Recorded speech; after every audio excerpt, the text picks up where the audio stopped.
भीष्म पितामह जिनके पास इच्छा मृत्यु का वरदान है, तुम्हें यह मालूम नहीं दुर्योधन, तुम्हारी लैक ऑफ इंटेग्रिटी और कैरेक्टर के चलते भीष्म पितामह तुम्हारे साथ युद्ध कर रहे हैं, पर दिल से वो आज भी पांडवों के साथ खड़े रहे। दुर्योधन की मानसिकता देखो, उनको पांडवों की टीम में कोई नहीं दिखा। उनको यह भी नहीं दिखा कि त्रिलोकीनाथ सर्वलोक महेश्वरम स्वयं श्री कृष्ण वहां बैठे हैं।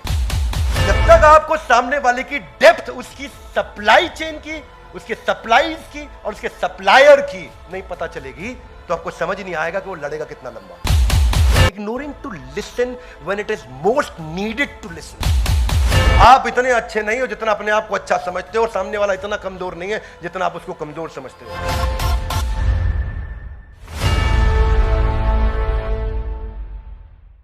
ग्रंथराज श्रीमद् भगवद गीता की तो स्वागत है आपका आज के इस नए वीडियो में भगवद गीता का पहले अध्याय का 10वां श्लोक। तो क्या श्लोक है, आप मेरे पीछे दोहराएंगे। अपर्याप्तम तदस्माकम बलम भीष्माभिरक्षितम पर्याप्तम त्विदमेतेषां बलम भीमाभिरक्षितम। क्या कहते हैं यहां पे?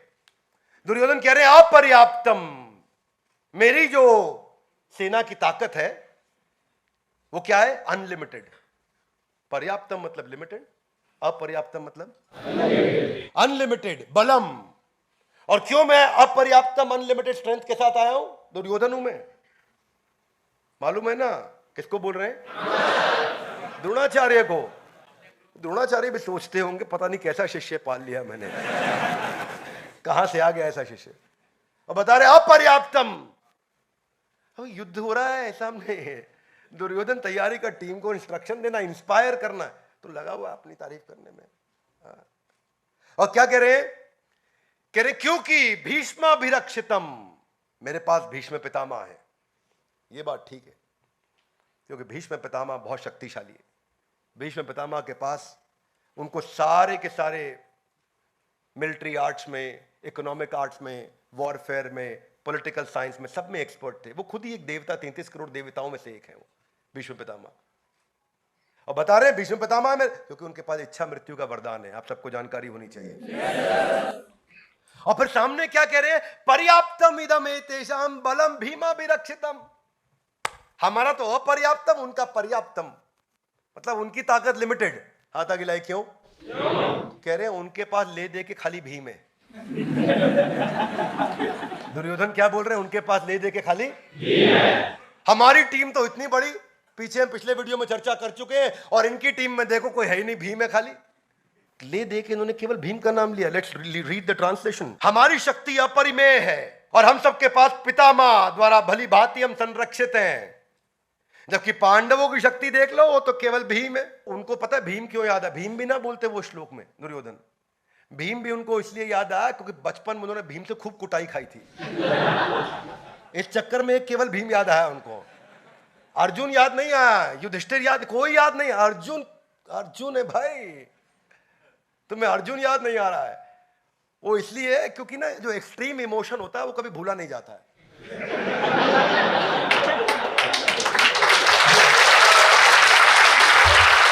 अब वो बचपन में जो जो हाल भीम करते थे, उधर उठा पटक, उधर उठा पटक, हर खेल में वो जो अपने खेल खेलते थे, कुश्ती कराते थे उनको, उसमें भी भीम मौका ढूंढते थे कि इसको उठा के पटकू में दुर्योधन को।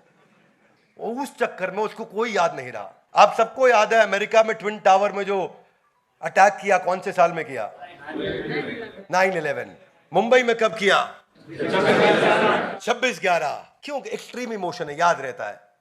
इंडिया श्रीलंका से वर्ल्ड कप क्रिकेट दूसरी बार जो फाइनल में वर्ल्ड कप जीता, कौन से साल में जीता? पहली बार कब जीता? 83। हाथ आगे लाइए। एक्सट्रीम इमोशन, एक्सट्रीम इमोशन याद रहता है। अब ये भाई साहब परसों रात को क्या खाना खाया इनको याद नहीं, किसी को याद नहीं। लेकिन आज से 10 साल पुराना, 20 साल पुराना इंसिडेंट आपको याद है। 26/11, 9/11। क्या मेरी बात समझ आ रही है? परसों आपने क्या कपड़ा पहना आपको याद नहीं, लेकिन 12 साल 20 साल पुराना इंसिडेंट किसी ने आपकी बेइज्जती करी होगी तो हर एक को याद होगा। Yes no? वही भगवद गीता में आ गया। आज वही दुर्योधन का हाल दिख रहा है। मैं भी सोच रहा था कि दुर्योधन की मानसिकता देखो, उनको पांडवों की टीम में कोई नहीं दिखा, उनको यह भी नहीं दिखा कि त्रिलोकीनाथ सर्वलोक महेश्वरम स्वयं श्री कृष्ण वहां बैठे हैं, उनको वो भी नहीं दिख रहा है। उसको खाली भीष्म पितामह अपनी साइड से दिख रहे हैं, हल्के में ले रहे हो। That's the problem with Duryodhan मानसिकता। ये जो है ना, इसको बोलते हैं playing my favourite trap, centre stage trap बोलते हैं, सेंटर स्टेज ट्रैप। ये पता है क्या ऐसे होता है सेंटर स्टेज ट्रैप? ये ऐसे होता है कि जैसे सरपंच है, सरपंच गांव में होता नहीं होता, सरपंच को 4 लोग माला ज्यादा पहना देते हैं तो उसके मन में ऐसा आ जाए कि अब तो मैं प्रधानमंत्री को हराऊंगा इलेक्शन में। तो दुर्योधन का ऐसा ही हाल था, है कि नहीं? और उनको लगा प्रधानमंत्री कोई है नहीं, खाली भीम है वहां, इसको बस भीष्म पितामह की तरफ देख के इशारे में बोल भी दिया, भीम को निपटा दो, बाकी सबको मैं देख लूंगा। आज भी उसको भीम का डर है, उसको पता है इसको नहीं छेड़ पाऊंगा मैं। इसीलिए कोई आदमी घबराहट में एक ही का नाम लिया ना, टेंशन में नाम एक ही का निकला, किसी और का निकल नहीं रहा नाम। This is called Waterloo trap and this is how we miss out. ये क्या इमोशन पे चल रहा है, वो मिस्ड आउट, इतना ऑक्यूपाइड है वो अपने ग्लोरिफिकेशन में कि कंपटीशन को एसेस नहीं कर पा रहा। उसको ये समझ नहीं आया कि जो भीष्म पितामह जिनके पास इच्छा मृत्यु का वरदान है, तुम्हें ये मालूम नहीं दुर्योधन, तुम्हारी लैक ऑफ इंटेग्रिटी और कैरेक्टर के चलते भीष्म पितामह तुम्हारे साथ युद्ध कर रहे हैं, पर दिल से वो आज भी पांडवों के साथ खड़े थे। वो चाहते ही नहीं थे कभी पांडव हारे, वो चाहते थे पांडव जीते। अंदर से भीष्म पितामह हमेशा चाहते थे पांडव जीते हैं, कृष्ण को प्रणाम करते थे वो। तो ये कंपटीशन एनालिसिस करना ना कर पाना कि कंपटीशन इतने दिन में, उसको क्या लगा दुर्योधन को, हम लोग राज्य में, हम लोग सत्ता में, हम लोग पावर है, हम एस्टैब्लिशमेंट है, ये एंटी एस्टैब्लिशमेंट है, ये इनके पास पावर है नहीं, ये बहुत दिनों से वनवास के बाद आ रहे हैं लौट करके, अज्ञातवास के बाद आ रहे हैं लौट के, इनके पास क्या है? ना सेना थी, ना ताकत था, ना धन था, ना ऐश्वर्य था, ना कुछ था। ये 5 पांडव जंगल से घूमते फिरते आके थोड़ी बहुत टीम बना के खड़े हो गए, केवल भीम है। दुर्योधन ये समझ नहीं पाया कि इतने दिन में ये कितने स्ट्रैटेजिक अलायंस करके आए हैं। वो समझ नहीं पाया कि इतने दिन में ये कितने राज्यों के साथ पार्टनरशिप करके आए हैं। वो समझ नहीं पाया इतने दिन में कितनी इंटरनेशनल अलायंसेस को साथ में लेकर के आए हैं पांडव। वो समझ नहीं पाया कि स्वयं श्री कृष्ण ने वहां पे जो उसने खुद बहुत बड़ी गलती करी, जब कृष्ण अपने शयन कक्ष में आराम कर रहे थे और यह डिसीजन होना था कि कृष्ण किसकी तरफ होंगे, तो दुर्योधन पहले वहां पहुंचे, थोड़ी देर उनके चरणों के पास बैठे रहे और सोचे मैं राजा तो मैं हूं, क्यों चरणों पे बैठूंगा, सर के पास चले गए। इतने में अर्जुन बाद में आए और दोनों वेट करे कि भगवान की नींद खुले तो उनसे बात करे। भगवान की नींद खुली तो भगवान ने पहले अर्जुन को देखा, सामने मेरे चरणों में बैठा है। दुर्योधन ने कहा पहले मैं आया हूं, बात पहले मैं करूंगा। बोले आप पहले आए हो, लेकिन अहंकार के चलते आप आके मेरे सर के पीछे बैठ गए, वो मेरे चरणों में बैठा है, तो पहले बात करने का अवसर अर्जुन को दिया जाएगा। अर्जुन बताओ तुम्हें क्या चाहिए? तुम्हें मेरी नारायणी सेना चाहिए या मेरा मॉरल सपोर्ट चाहिए? दुर्योधन टेंशन में, वो बहुत टेंशन में, ये नारायणी सेना ले गया तो मेरा गेम ओवर ना हो जाए। ले दे के पांडवों के पास तो कृष्ण की सेना आनी थी और कुछ था नहीं। उसका कंपटीशन एनालिसिस इतना कमजोर। क्या होता है, स्टार्टअप आता है, सोचता है बाजार में मैं भी यूनिकॉर्न हो जाऊंगा, अभी रातों रात यूनिकॉर्न हो जाए। क्या बात कर रहे हैं, ऐसे फंडिंग आ रही है, बाहर ही तो खड़ा चेक लेकर के ये सोच करके जो है अपना कूद जाते हैं बाजार में। देखते नहीं, प्रोडक्ट को समझते नहीं, मार्केट की प्रॉब्लम को समझते नहीं, कंपटीशन को समझते नहीं, और अपना सेल्फ ग्लोरिफिकेशन में आ गए और ये समझाने में लगे कि मैं कितना इंटेलिजेंट प्रोडक्ट लेकर के आऊं, मेरा आइडिया स्टार्टअप का देखो। और वही दुर्योधन ने वहां पे टेंशन में आ गया, अर्जुन मांग लेगा। तो जब पूछा भगवान ने क्या चाहिए अर्जुन तुमको, तो उन्होंने कहा कि भगवान मुझे नारायणी सेना नहीं चाहिए, मुझे स्वयं नारायण चाहिए। मुझे नारायणी सेना नहीं चाहिए, मुझे स्वयं नारायण चाहिए। उधर से दुर्योधन मंद मंद मुस्कुरा रहा, बहुत बेवकूफ निकला है, इतना मंद बुद्धि होगा अर्जुन मुझे मालूम नहीं था। तो यहां दुर्योधन चेक भी कर लिया, भगवान आप क्या करोगे इनकी तरफ से, आप तो मॉरल सपोर्ट दे रहे हो। तो उन्होंने कहा हाँ अर्जुन ध्यान रखना, मैं युद्ध में पार्टिसिपेट नहीं करूंगा, मैं खाली बैठूंगा, कोई गाइडेंस चाहिए हो तो ले लेना, कहो वो ज्यादा से ज्यादा तुम्हारा ड्राइवर बन जाऊंगा, इससे ज्यादा कुछ नहीं करूंगा, युद्ध नहीं करने वाला मैं। तो अर्जुन ने कहा भगवान जिसके पास आप आ गए उसके पास सब आ गया, मेरे को आपकी मेंटरशिप, आपकी गाइडेंस, आपकी कोचिंग, आपकी टीचिंग, आपकी एडवाइस चाहिए बस। आपकी शक्ति आ जाए तो सब हो जाएगा। दुर्योधन को एक्चुअली लग रहा था कि जब भगवान ये बात बोल रहे हैं ना कि भाई मैं युद्ध नहीं करूंगा, अर्जुन दोबारा कंसीडर कर लो अपने डिसीजन को, मैं केवल तुम्हारे साथ रहूंगा, एडवाइस दूंगा, युद्ध नहीं कर। तो दुर्योधन दोबारा टेंशन में आ गया, भाई अर्जुन डिसीजन ना बदल दे कहीं। और अर्जुन डिसीजन नहीं बदला, अर्जुन टिका रहा। अर्जुन बोला भगवान आप ही चाहिए, नारायणी सेना में क्या करूंगा, जिसके पास नारायण है। सेना तो उसी की बनाई हुई है, वो इस सेना को दोबारा बना देंगे। दुर्योधन के साथ दुर्योधन एकदम खुश छलांग मारा। दुर्योधन ने बोला अब तो भाई देखो बची कची कृष्ण की सेना उनको मिलनी थी, वो भी हमारे पास आ गई। तो we are living in a society of limited self reflection. इतना लिमिटेड सेल्फ रिफ्लेक्शन है हमारा। The opinion that how I am better than the other person, इसको बोलते हैं अबव एवरेज सिंड्रोम। इसको बोलते हैं अबव एवरेज सिंड्रोम। ये कॉग्निटिव बायस है जो आपको ओवर एस्टिमेट करता है और सामने वाले को अंडर एस्टिमेट करा देता है। You are not good at judging other people and estimating their strength and power, so you become more prone to making a lot of mistakes. That's Duryodhan. Inaccurate evaluation of risk. वो risk को evaluate नहीं कर पाया दुर्योधन कि सामने वाले क्या क्या तैयारी करके बैठे हैं। वो अपनी टीम की तारीफ कर रहा है और ये अंडर एस्टिमेशन जो था इसने फंसा, क्योंकि अभी तक केवल अपनी तारीफ कर रहा था, अब यहां ये भी बता दिया कि सामने वालों में तो केवल भीम बैठा, वहां कोई है ही नहीं। यही कारण है every second business is failing in first 5 years। Hey guys one more time, every second business in India is failing in first 5 years।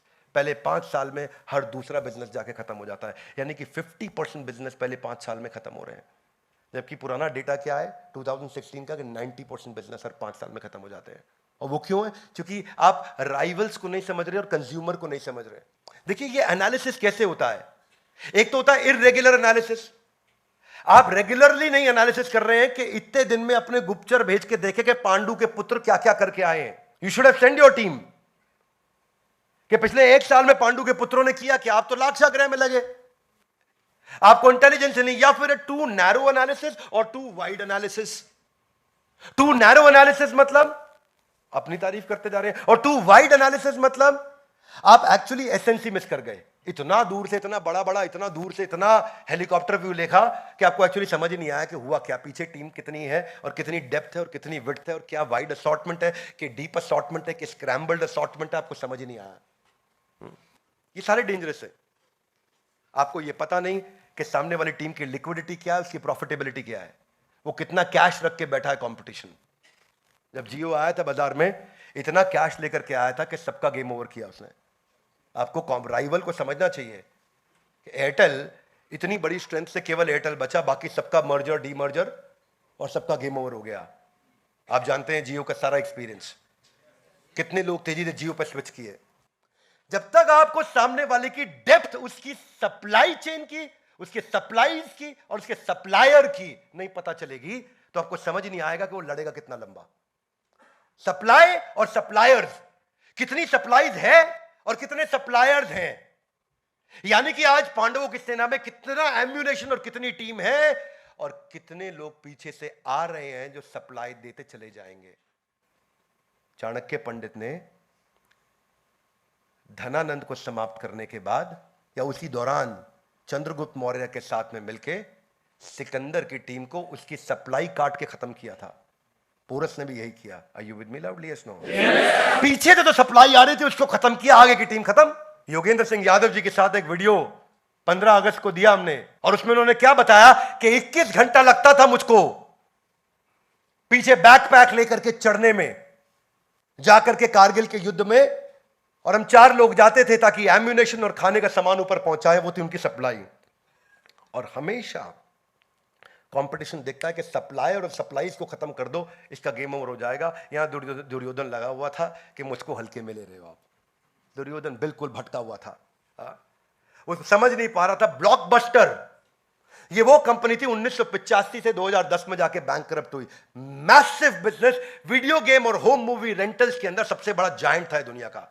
आपकी जानकारी के लिए 85,000 एम्प्लॉय थे, 10,000 आउटलेट पे काम किया करते थे ब्लॉकबस्टर में।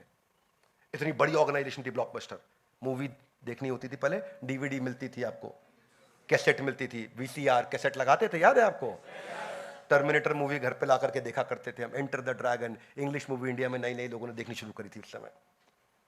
तो ब्लॉकबस्टर, इसके इसके 10,000 स्टोर थे दुनिया भर के अंदर, 2004 में बता रहा हूं मैं आपको, अपने पीक के समय में।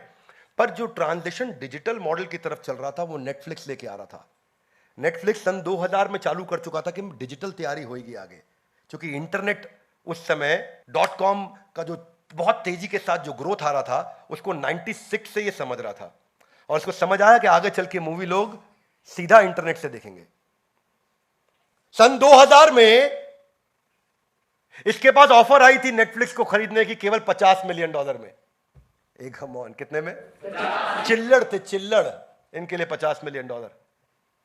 और आज वही नेटफ्लिक्स डिजिटल रेवोल्यूशन के कारण $101 बिलियन पे है, और ये भाई साहब 2010 में बैंकरप्ट होकर गेम से बाहर हो गए। इसका भी एनरॉन हो गया। क्या हो गया? एनरॉन हो गया इसका भी। ये ट्रांजिशन को नहीं पहचान पाना। जनरल मोटर, भाई साहब जनरल मोटर कितने साल चली मालूम आपको दुनिया में? 101 साल चली। 1908 में आई थी, 2009 में बैंकरप्ट हुई। क्यों जनरल मोटर बैंकरप्ट हुई? क्योंकि वो नई टेक्नोलॉजी में पैसा ही नहीं लगाया उसने कभी। अमेरिकन कंपनी, जायंट, इतना बड़ा जायंट, 100 साल से ज्यादा काम किया उसने, पर ब्लेटेंटली कंपटीशन को इग्नोर किया और नई टेक्नोलॉजी में इन्वेस्ट नहीं किया। और सबसे प्यारा उदाहरण जो आप सब जानते हैं, जिसकी आप रोज बात करते हैं, वो कौन था? नोकिया। क्यों नोकिया का गेम ओवर हुआ? सबसे बड़ा कारण क्या था? नोकिया को लगता था मेरी ब्रांड की रिकॉल बड़ी है, बस मैं लेट भी लाऊंगा मोबाइल चलेगा, लोग फिर भी मेरे पास आएंगे। जितने में नोकिया एक मोबाइल की पीपीटी तैयार करता था चाइना, उतने में 3 मोबाइल निकाल के ले आता था। और वो कारण है, एक बार पोजीशनिंग खराब हुई, आज वापस नोकिया को उठने में कितनी दिक्कत आ रही है, ये हम सब जानते हैं। Would you agree with me? Yes, no?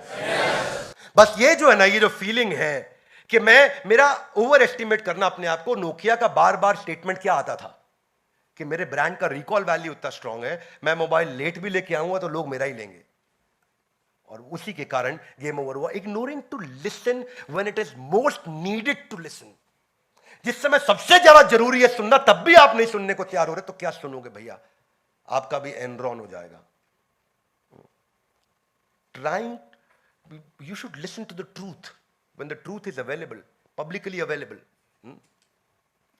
ऐसे लोग क्या करते हैं? सेंटेंस कंप्लीट नहीं होने देते सामने वाले का, बीच में टोक के बोलते हैं, बीच में रोक के बोलते हैं। इनको ना कहते हैं सेल्फ हिप्नोटाइज्ड पीपल। ये सेल्फ हिप्नोटाइज्ड होते हैं। अब क्योंकि ये इतने सेल्फ हिप्नोटाइज्ड है, आप इनसे आर्ग्यूमेंट कर ही नहीं सकते। क्या नहीं कर सकते? तो इस अबव एवरेज सिंड्रोम से बाहर निकलने के लिए 2 चीजों का ध्यान रखना। You are not as good as you think you are, and they are not as poor as you think they are. आप इतने अच्छे नहीं हो जितना अपने आप को अच्छा समझते हो, और सामने वाला इतना कमजोर नहीं है जितना आप उसको कमजोर समझते हो। इसकी कम से कम तैयारी करके चलिए। इस दुर्योधन सिंड्रोम से बाहर कैसे आ जाए? लर्निंग करके। कैसे आ जाए? लर्निंग करके। रोज इन्वेस्ट करें अपने लर्निंग पे। दाया हाथ आगे लाइए, बोलिए आज से अपनी लर्निंग पे रोज समय लगाऊंगा। ये वचन लेना चाहिए, हर इंसान को ये वचन लेना चाहिए कि मैं ये वचन लूंगा, अपनी लर्निंग पर लगाऊंगा। किसी और को नहीं दे रहे हो भाई, अपने लिए कर रहे हो। शार्पनिंग द सॉ इसी को बोलते हैं। यही अब्राहम लिंकन बोलते थे, अगर मेरे को पेड़ काटने के लिए आरी दी जाएगी तो 8 घंटे में मैं 6 घंटा धार लगाऊंगा, और 2 घंटे में इतनी पेड़ काट दूंगा जितना कोई हिसाब नहीं जोड़ पाएगा, क्योंकि वो धार लगाना है। इसको क्या लगाना है? नहीं तो आप अपॉर्चुनिटीज को मिस कर जाओगे। एप्पल और माइक्रोसॉफ्ट इतने बड़े जगरनॉट्स बनते ही नहीं अगर स्टीव जॉब्स के पास उसका स्टीव वॉजनियाक नहीं होता, और बिल गेट्स के पास उसका अपना पॉल एलन नहीं होता। नहीं तो स्टीव जॉब्स ये बोल सकता था, अहंकार विमूढ़ आत्मा करता हमिति मन्यते, मैं ही सब कुछ हूं। नहीं बोला। उसने हमेशा स्टीव वॉजनियाक को साथ रखा, उसने पॉल एलन को साथ रखा। जब आपका कोच आपकी मदद करने को तैयार हो तो बिना बात के आर्ग्यू करने की आवश्यकता नहीं। सरेंडर करें, सुने, अपने मेंटर की शरण लें, ताकि वो लर्निंग अंदर रजिस्टर हो सके। दुर्योधन की मानसिकता से हमें सीखने को मिलता है कि हमें क्या नहीं करना है। ग्रंथराज श्रीमद् भगवद गीता की हो सके तो इस वीडियो को सब तक क्या करिए? शेयर करिए, ताकि ये वीडियो से हम लोगों को इंस्पायर कर सकें, वो अपने चरित्र को और अपने चित्र को बदल सकें। अपने जीवन को बेहतर बना सकें। इस भारत के यूथ को हमारे को नई दिशा देनी है। हमारे साथ जुड़े रहने के लिए, इस वीडियो को लाइक करके हमारा उत्साह बढ़ाने के लिए, इस वीडियो को सही लोगों तक पहुंचाने के लिए आप सबका हृदय की गहराई से प्रेम पूर्वक बहुत बहुत